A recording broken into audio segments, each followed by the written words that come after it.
Hi there, I'm Scott, your SKS Video Guy, and today we're going to get bamboozled.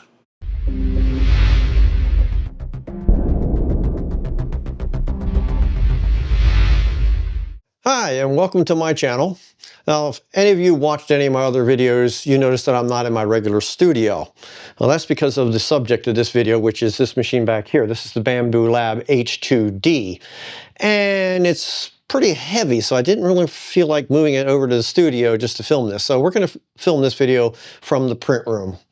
Now, I ordered this unit on launch day with my own money, ordered it with 2 AMSs, extra build plates, spare nozzles, wipers, cutters, the usual things that I know I'm going to need, thus from my experience from owning other Bambu Lab machines. And the subject of today's video is, you've seen a lot of videos done by other people on the H2D. This is my observation on this particular machine here of how to use the 2 nozzles on the machine. It allows you to print things that normally would be impractical to do with a single nozzle machine, specifically this little guy, or things like it. This is an F-bomb, and it has the inlaid of white into it, and it's vertical. Now on a single nozzle machine like the X1 Carbon, this will take something in the order of 1 hour and 15 minutes to print and about 45 color changes and more waste than you have the print when it's finished. But what you can do with the H2D and 2 AMSs is you can load one color, the main primary, which is black, in one nozzle, and the white and green in the second AMS as the second nozzle. Now when you slice it and print it, it only takes 15 minutes to print and only one color change when it changes from the white to the green. And the larger build plate, you can fit like 40 of these on it, and in the morning, overnight, you can come up with a whole bunch of these things. I know that the build plate is a controversial item. A lot of guys whine about the size of it. It is what it is. It suits my needs. It has lots of room to print most of the things I'm after. When I ordered it, I also went to Harbor Freight and I got this workbench here, which I painted the back pegboard white, which allowed me to mount the second AMS right up next to the other one. And I attached it to the wall so it wouldn't shake around too much. While I was there, I picked up one of these magnet bars and I attached all my tools that are easily reached when I'm working. I have one of those on my X1 Carbon as well. Now, the other thing I wanted to show you was this. This is my Avada 2 stand. This printed 2 colors, black and white.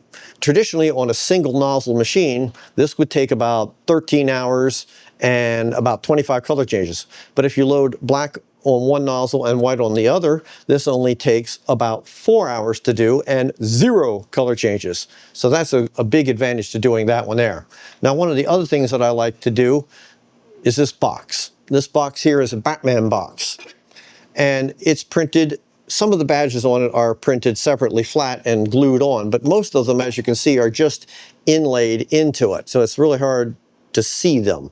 Now, to print this box here with all the colors into it would have taken somewhere around 16 hours and 464 color changes, I think it was, in a standard single color machine. Well, with the H2, you can load up the black on one nozzle and the yellow on the other, and now you can print all the inlets and everything into it. Now it only takes 4 hours and 0 color changes, and it comes out spectacularly. Oh yeah, you could paint these in here, but I'm not very good at painting, and this looks so much cleaner and crisper than trying to paint this on. I tried to paint the Batman on this one here, and as you can see, it did not come out very well.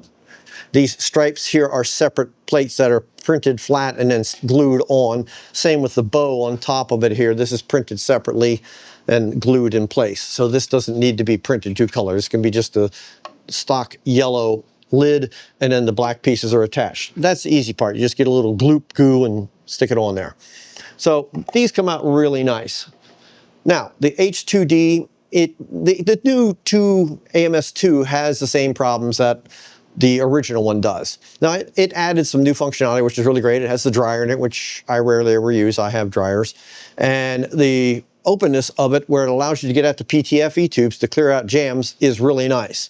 However, it still suffers from the same problems that the original one does when you put the rolls down into it. They get light, they jump up and down, they jam, they wobble around, and all that kind of stuff.